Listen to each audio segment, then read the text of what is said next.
This year's draft, and what does that do in the world of fantasy? Well, experts agree this isn't the strongest class when it comes to QBs, but what about some of those weapons for those players? Backs, receivers, tight ends, they're all coming your way. We got our Super Bowl champ, Bryant McFadden, and our superstar fantasy expert, Dave Richard, joining us now here on HQ. We're going to talk about the top skilled offensive prospects in this year's draft. You can't talk about it without saying Travis Hunter's name. Hunter, the first player in FBS history with 10-plus receiving touchdowns, 5-plus interceptions in his career. We're only going to focus in on the offensive side of things right now. B-Mac, what do you like about this guy? He's a big-time playmaker. I understand he's a two-way star, but it's hard to really overlook what he does on the offensive side of the football field. Anytime he touches the football, he has an opportunity to be a big-time playmaker, and that leads to what? Points. So if you're a team that has an opportunity to draft Travis Hunter, no question he should play on both sides of the football field. But me personally, I believe, Dave, he has a higher ceiling in terms of catching passes, putting points on the scoreboard. And of course, when you look at the bank account, looking at what wide receivers are making per year, I mean, I think that would be a great decision for him to be able to be more of an offensive guy than a defensive guy. But it's strange because he wants to do both of those things. He's made it very wants clear to play 100 snaps a game. Yeah. And I would worry about that a little bit as far as, well, is this guy going to be good to go come December and January? But I think if they focus, and the Browns can do this, and that's why I think he's going to Cleveland, so there's no point in putting him with a different team. But the Browns, they've got two guys that are going to be free agents after the year. It's Emerson and Newsome, who are going to be free agents. Maybe they re-sign one of them. Denzel Ward has missed time with concussions over the past couple seasons, other injuries as well. He could potentially go to cornerback as soon as next year. But this year they need him at wide receiver. He had almost an 80% catch rate last year at Colorado. This guy's outstanding. As a wide receiver in fantasy, we're talking about him potentially being a low-end number 2 type of option, even with Joe Flacco or Kenny Pickett throwing him passes. There's a lot. It definitely says a lot. Next up on our list, we're going to talk about Ashton Jeanty. Now, B-Mac, tell me if you heard this one before. Jeanty finished 2024 with the second most rush yards in a season in FBS history. I mean, that's the little stat that's going to be following him everywhere he goes. But an incredibly talented player. No question. An incredibly talented player. And potentially, we might not see Ashton Jeanty fall outside the top 7. When you look at the Jacksonville Jaguars, the traction that we're hearing with Jacksonville being associated with Ashton Jeanty, and of course the Raiders seem to have a big time love for Ashton Jeanty, and of course that's a huge need for him. But I love his contact balance, guys. You never see one player get him on the ground. I love his ability to make people miss, especially in tight spaces, and also too, don't overlook his ability to catch passes out of the backfield. He will be more than a serviceable fantasy player for this upcoming season. Serviceable.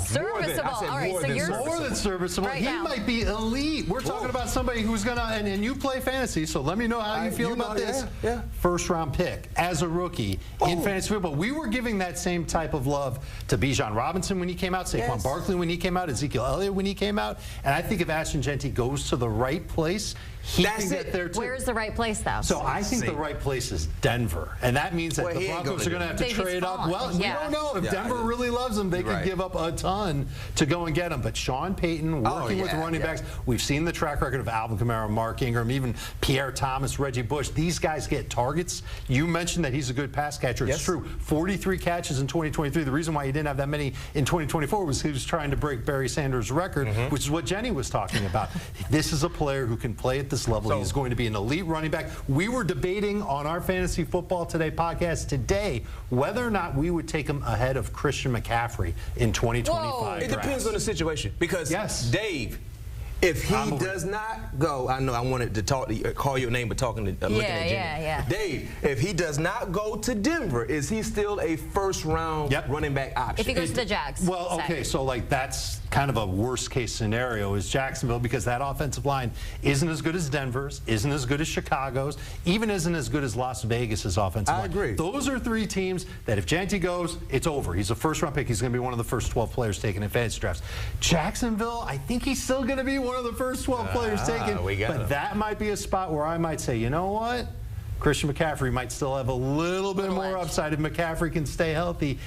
That's a huge if, though. Right. I love it. Anybody that drafts McCaffrey, they've got to go and they've got to get Isaac Orendo in round 7, round 8. That's just how it's going to be. We're just throwing that out there right now. You don't have to do that with. You just draft him, and you expect him to be an absolute fire starter. No pressure. For the Jacksonville Jaguars. And Liam Cohen's offense, it was really good for Bucky Irving last year. It wasn't bad for Rachaad White in terms of at least targets. Now he's got a running back that's better than both those. It's a running back who's those two guys combined in one body. So he can get a lot of that work. Ashton Jeanty could be an absolute stat machine. Okay, so that's a wait and see. A lot of these players obviously wait and see where they end up, but that's a definite wait and see, and then might be.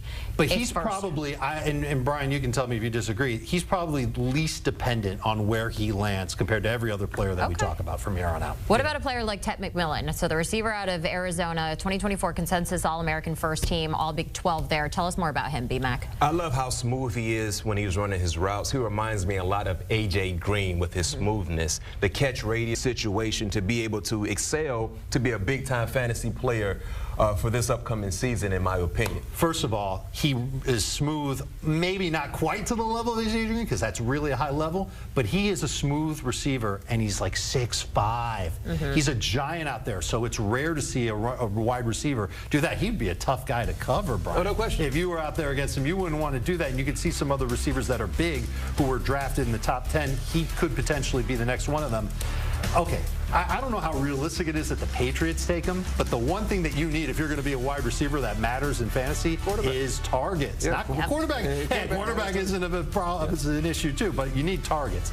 And who's catching the ball right now in New England? You've got Stephon Diggs, who's coming off the ACL. No idea how effective he'll be. No shoes, Mac Hollins. He wears no shoes. Well, no shoes, Mac Hollins is going to be no stats, Mac Hollins. If somebody like Ted McMillan ends up going to New England, he could be in line for 120-plus targets. That's the number that we look for. This is another wide receiver where if the opportunity is right, if he's not sharing, if he's not the 1B guy, like if he goes to Jacksonville, he's not going to be the 1A. It's still going to be Brian Thomas. Yes. And so that's going to worry me as far as target volume goes. But if he goes to a team like potentially the Raiders, although they've got Bowers, they've got Jacoby Myers, so maybe not the best example, but New England's the best example. He's the #1 guy. There's no question who the #2 guy is. That's when we can talk about him being a top 30 fantasy receiver. Let me ask you a question with McMillan, right? Do you see a potential, considering the right situation, an emergence of fantasy production like we saw from Brian Thomas, like we saw from Malik Neighbors, or do you see more of the Marvin Harrison Jr. type of production for a guy like Ted? Well, Marvin as a rookie wasn't very good for fantasy, so if you're talking about that, I don't see that. I see him closer to Brian Thomas Jr. and Malik Neighbors. And you want to talk about,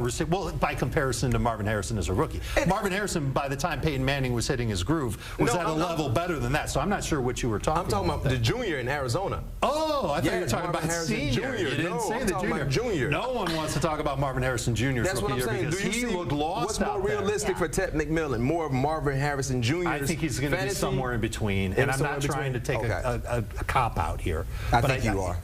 No, I don't. Look, I don't think he can be as productive. And look at that smile, Malik Neighbors and Brian Thomas Jr. Like those guys. Thomas especially exceeded expectations. With whoever at quarterback. Right. Like Mac Jones was making magic with him, and look at the quarterbacks that were in New York for Malik Neighbors. Exactly. It just shows how elite those talents are. I don't know if McMillan is at that type of level. I do know he's not, but he's probably a notch behind. And in a good opportunity, dude, he could end up being just fine. The one caveat that Dave did not give us, Jenny, the difference between Neighbors and Brian was the speed element. That's what really helped in terms of the production, regardless of who was throwing them the football. They're super fast. They're Lamborghinis. Ted McMillan is not necessarily a Lamborghini. Nope. He's more of a, I don't want to say a Buick, but Buicks can get up there in speed. All right, how about this transition? We're going to talk about a transformer now. If we're talking cars. Thank you. McMillan is kind of like a transformer too. Tyler Warren is a transformer. I mean, that kid, incredible to watch. One of the most talented tight ends. He can really do it all. B-Mac, talk to me about Tyler Warren. Listen, high ceiling. I'm a big-time Tyler Warren fan because he's a football player that happens to play the tight end position. There you have it on your graphic. The versatility for him has been well documented, and he's excelled in any position he's lined up in throughout his collegiate career. And I can tell you this much, the tight end position is looked at differently because of the success we saw from Brock Bowers during his rookie campaign. When you look at fantasy numbers, you look at Colston Loveland, Tyler Warren, the expectations for these guys in reality is high, but fantasy-wise, you're hoping you get some of the production that we saw from Brock Bowers. Athletically speaking, they have the same type attributes that Brock Bowers had coming out of Georgia, so I'm really high on Tyler Warren or Loveland. So what we look for from a tight end in fantasy, obviously you'd love for him to be the top target getter for his team like Brock Bowers was, but even if he's number 2 in terms of target volume, target share, either guy, but he adds a new dimension to every type of offense, any offense that goes into. So maybe he's not team dependent. Maybe he's like Jeanty in that regard, but you would like to have a team that's going to utilize him the right way. I think Liam Cohen can do that in Jacksonville, and more importantly, we know that Brian Thomas Jr. is going to get a lot of targets. I think Tyler Warren would be real close to the same raw number of targets that Thomas would get if he were to go to Jacksonville, because that would still be a team that struggles to run the ball. It's a team that doesn't have a lot of defense. They're going to have to throw a lot. Trevor Lawrence can get the ball to him. Good short area target. Will they be spot on? Well, we'll just wait to see. Our lead NFL insider, Jonathan Jones, joining us now. So the New York Giants, they have several options at pick number 3. A good spot to be. Drafting a quarterback, maybe go with the defensive star like Abdul Carter, trading down to get more draft capital. What do the Giants do with that number 3 pick, JJ? Yeah, a couple of great options there. Right now, everyone around the league that I speak to still believes that Abdul Carter will be the selection for the New York Giants at number 3. In fact, Abdul Carter, speaking with reporters in Green Bay during a community event, was basically asked that question. He said, yeah, it looks like New York for now, but we will certainly see. Look, the Giants, they have looked at quarterbacks for some time. There's no question about it, dating back to last year. I do not believe they will take a quarterback at number 3. I have not believed that for a few weeks now. Could they potentially either trade down from 3 and then take a quarterback, depending on where they land, or take Abdul Carter at number 3, and then where they are at the top of the second, potentially trade back up into the first round for a quarterback? Yes, of course, they could absolutely do that. But as it stands, right, appears to expect to be a New York Giant. I expect him to be a New York Giant because of how talented he is as a pass rusher. And look, yes, they have Brian Burns. Yes, they have Kayvon Thibodeau. But you add another elite pass rusher to that mix, and you figure it out from there. Perhaps Kayvon Thibodeau finds his way out of New York eventually. That's a problem to be worried about later. You take best player available, and at number 3, it would be Abdul Carter. Oh, it's going to be an interesting Thursday evening. A lot of questions will be answered then. A lot of teams interested in Ashton Jeanty after the show that he put on last season. One team we keep hearing about over and over and over again, the Jags at number 5 overall. JJ, what are you hearing? I don't think the Jags are going to be scared to trade up, to trade down, to stay at their pick and take someone that maybe you expected, maybe you didn't. Look, they have a new general manager in James Gladstone at the healthy, ripe age of 34 years old. He doesn't have a background in terms of picking guys in the draft. He had been with the Rams his entire NFL experience, obviously in a support role for GM Les Snead, but we don't have any background on James Gladstone about what he likes, what he doesn't like, who he should target, who he usually targets at number 5 overall. Look, Ashton Jeanty, there's no question about it, is the top running back in this year's draft, well ahead of Omarion Hampton out of North Carolina. But does that mean that a 34-year-old general manager is going to spend a thing that just kind of appeared a couple of days ago? Well, of course, it means one of two things. It's either true or it's not, right?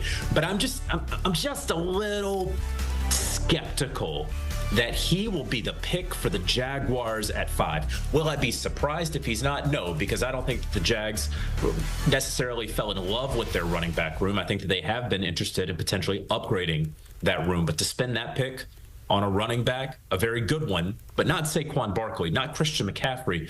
Folks I talked to are a little dubious of that. Of course, we will see, but I think everything from trading up, which I don't think they're going to do, to trading back, to taking someone along either line to potentially an Ashton Jeanty or a wide receiver, all on the table for the Jaguars. You're just mentioning trading up, trading back. There's so much movement expected to happen tomorrow night. Can you walk us through a couple of the teams willing to trade up? Yeah, so look, everyone, more or less, there are far more teams who are saying are very interested in trading down. Right, this is not the strongest draft. We have repeated that time and again, and so we understand that. I anticipate on the podcast with Mike Renner and Kyle Long yesterday, they set the over-under at 3.5 trades. I said over, hammer the over. There are going to be so many draft day trades, but a lot of those are going to be trading down. Of course, you have to find a dance partner to trade back up. So who could that potentially be? Look, the Chicago Bears are one of the first teams that comes to mind, right?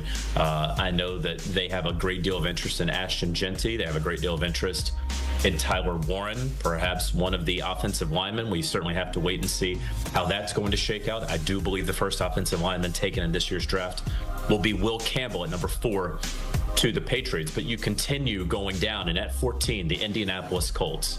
Look, a lot of folks think that they could be aggressive, and Chris Ballard, you have to believe this is a make or break year for him, the general manager there, who still has not won the AFC South. So maybe they make a play potentially for a tight end. And then lastly, at number 20, the Denver Broncos have not been shy about getting the word out there. They are interested to go up from 20. Boy, that's a long way to go up to get a real true difference maker, right? You're going to have to go up 7, 10, 12 spots. Look, there are some teams like the Carolina Panthers, for example, picking at number 8. They're not going to have a problem trading back just a little bit, right? They can still get one of their guys, right? And I'm using them as an example. But to go, let's say, from an 11 to 20, you could be out of first rounders by the time you get to 20, for example, on your board. So that is going to be a big risk for any team willing to make a deal with Denver. But make no mistake, the Denver Broncos do want to make a move up. Oh, there's going to be a lot of movement. Okay, so hammer the over when it comes to teams that we are expecting to trade around. You mentioned that there's a lot of smoke and mirrors at this point. You know, the draft going down tomorrow night, there has been a lot of news coverage of Shedeur Sanders. Good, bad, indifferent. It seems now trending more towards the bad side of things. He's hinting that he wants the Steelers to draft him. We're hearing quite a bit when it comes around his name. What's the latest with Shedeur? So if you have followed our coverage really since the Combine, we were telling you that Cam Ward was distancing himself from Shedeur Sanders. Neither one of them did anything on the field at Combine. So the only thing that they did were interviews. So how did Cam Ward distance himself from Shedeur Sanders if you didn't do anything on the field?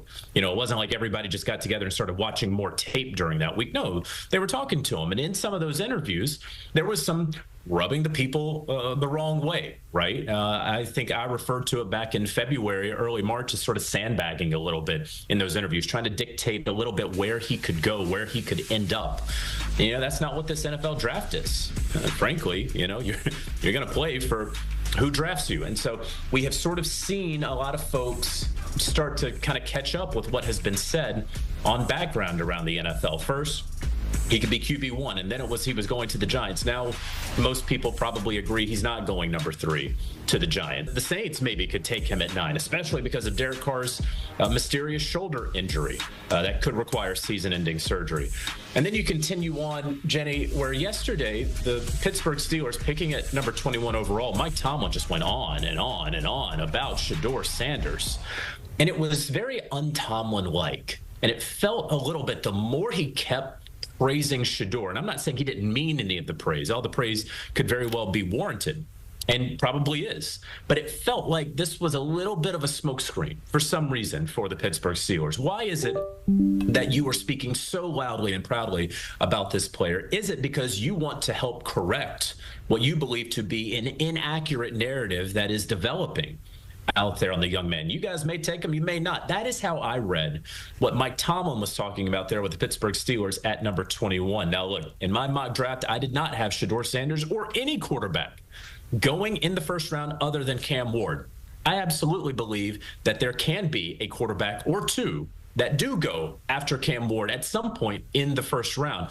But that was based off of what I had heard from a number of teams who said Shedeur Sanders is a second-round quarterback. You take the name off the back of the jersey, maybe it doesn't get retired in Colorado, and we are just looking directly at who this player is on film. He's a second-round quarterback. And so that's why I have him going in the second round. But can a team, the Giants, the Browns, the Saints, all trade up into the first and potentially get him by the end of Thursday night? There's no doubt at all about it that could happen. Man, it is just a fun time of the year. You also have these guys that have made their name in the NFL, and there's certain teams right now that are shopping them around. Players like Jalen Ramsey, Kirk Cousins. How do we play all of that into what's going to go down in the draft tomorrow? Yeah, and I think that's a great way to set it up, because these guys could be traded this weekend. It doesn't necessarily mean that it has to happen on Thursday. And why is that? Well, because the Miami Dolphins, the Atlanta Falcons, they're not getting first-round picks for these guys. So it could happen on Friday morning, Friday afternoon, Friday evening. It could even happen into Saturday, right? If you think that Kirk Cousins is going to go for a 4th or 5th round pick, well, those rounds begin on Saturday. And so that is just something to look out for, Jenny, this weekend with the draft. We always wait and see what sort of veterans could potentially be on the move. The Miami Dolphins have been very clear about their wish and desire to unload Jalen Ramsey onto another team, the 4-time first-team All-Pro, who is due $21.1 million in 2025. If they are going to trade him, and I ultimately believe that they will, they're going to have to eat a decent portion of that salary. Half, 3/4, all those things that will have to be discussed and figured out between the two teams. And then, of course, the Atlanta Falcons with Kirk Cousins. They want another team to take on really all of his salary if they are going to trade for him. I don't know that that's going to happen either. And so, look, if you're not going to find a dance partner for one of these veterans to trade for this weekend, that's sort of okay, because now you'll just get 2026 compensation when you eventually do trade these players. And it will happen, at least in the case of Jalen Ramsey. So that's something to be on the lookout for. I don't know that those veterans necessarily will be going this weekend, but a player like a Will Levis, for example, as soon as the Tennessee Titans take Cam Ward, I think the whole NFL knows that a guy like Will Levis can be had. And if you don't think too highly of these quarterbacks in this draft, if you believe that Will Levis, for his flaws and faults that we've seen the last couple of years, is better than whatever 5th-round quarterback you can get on Saturday, why don't you send a 5th-round pick to Tennessee to get Will Levis? So much that goes into it. There's also players looking for new contracts, guys like Fred Warner, Brock Purdy wanting to get paid. George Kittle making news today. There were reports out there that his absence was contract related. The two sides remain far apart. He's coming out on social saying your source is incorrect. So there's all the drama surrounding that as well. How does that affect the draft? So in the case of San Francisco, I don't know that they and their issues necessarily impact the draft. It is going to be talked about and discussed, no question about it. They pick at number 11. I have them selecting Walter Nolan out of the University of Mississippi there. But when it comes to this, you know, where we talk about the Dolphins and the draft picks they could get, or Atlanta and the picks they could get, or the quarterback maybe that they could take on a day 3, that's not really the case with San Francisco. You know, Brock Purdy is going to become the highest paid player in San Francisco 49ers history when that deal gets done. Now, historically, the Niners have usually taken a whole lot of time on getting so many of these deals done, probably longer than they need to, that have stretched deep into training camp. But Purdy showing up at voluntary workouts, we'll see if that continues into the mandatory minicamp. We'll see if that continues into training camp, because as someone does not have to appear, he won't be docked something like $50,000 a day. And then as we continue on, Fred Warner, look, they know that Fred Warner is an all-universe type of linebacker. I don't think that the Niners believe that this is going to be a difficult contract to ultimately hammer out. So many of these teams say, all right, we're focused on free agency, then we're focused on the draft, and then we're going to focus on this. And so I believe that Fred Warner, that Brock Purdy will remain as San Francisco 49ers, and they will be paid handsomely to do so. I also believe ultimately that George Kittle is going to remain with the Niners, but that contract negotiation could certainly get a little interesting. Look, the Niners, when I just talked about how you do A, B, and C, the Niners knew that Trey McBride and the Arizona Cardinals, that they were going to come together and make McBride the highest paid tight end in NFL history. You probably knew that at Combine. You probably knew that after the season. And you know that George Kittle, a several-time All-Pro tight end, he's coming up. He's due. He's been quiet the last couple of years as all those other folks that we just showed on the screen who just got paid. He's going to want to get paid. So can you just get ahead of it? Can you just go ahead and pay him $1 more than Travis Kelce at the time so that you can go ahead and get out in front of that Trey McBride deal? They did not. And so we'll see how long this ultimately stretches out. Of course, Trey McBride in his mid-20s, George Kittle on the other side of 30. And Jenny, I don't have to tell you that being on the other side of 30 is old. I don't know what you're talking about. I'm on the right side of 30. We're going to go with that. Yeah, me too. Yeah, sure. Jonathan Jones with the latest in the NFL, getting us ready for the draft. We're old. It's fine. It's just comes with being wise. We'll say that. A major piece of news has just emerged that puts an end to the speculation that had been causing major concern among Eagles fans. After unfounded rumors about a possible trade involving A.J. Brown, renowned insider Adam Schefter has just confirmed that the Philadelphia Eagles have no intention of moving their star wide receiver. In this video, we'll tell you all the details behind this story and what's really going on in Philadelphia. Stay tuned to find out the truth behind the controversy. Before diving into the main news, there's something important we need to highlight. Even though the A.J. Brown trade rumor has been debunked, this incident reminds us how crucial it is for the Eagles to keep their offensive core intact. A.J. Brown's relationship with quarterback Jalen Hurts has been key to the success of Philadelphia's offense, and the signing of Saquon Barkley adds even more power to the lineup. The continuity of these players is essential for the Eagles to remain championship contenders. Panic among Eagles fans began when Boston radio host Paul Fitzgerald suggested that Philadelphia was considering trading A.J. Brown to the New England Patriots. According to him, the deal would involve draft picks for the 4th overall selection to pick up Penn State pass rusher Abdul Carter. However, this rumor was quickly dismissed by NFL experts like Adam Schefter, who confirmed that the Eagles have no plans to move their star receiver. In addition, Brown signed a 3-year, $96 million contract extension last year, which underlines Philadelphia's long-term commitment to him. What do you think? Do you believe A.J. Brown is an irreplaceable piece for the Eagles' future, or do you think the team should have considered making a move to gain more draft capital? Leave your opinion in the comments.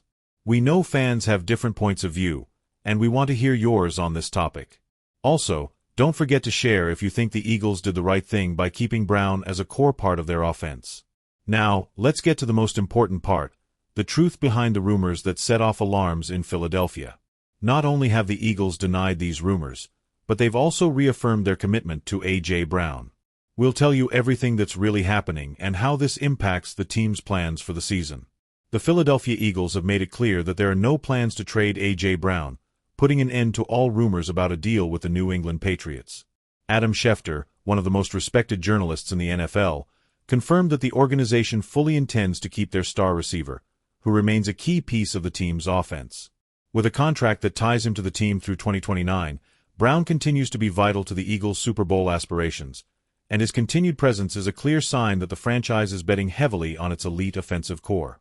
The impact of this decision is significant for the Eagles, as any attempt to trade A.J. Brown would have been a financial disaster.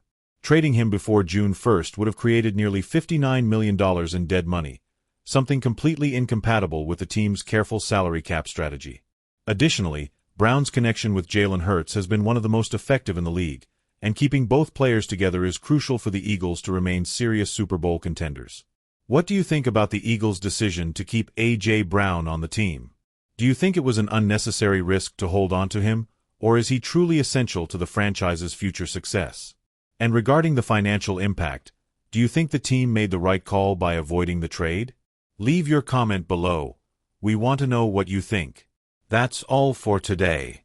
The rumors about A.J. Brown's trade have been completely debunked, and now the Eagles have a clear path forward for the upcoming season with their star on the roster.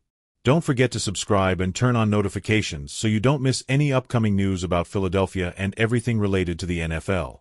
See you in the next video.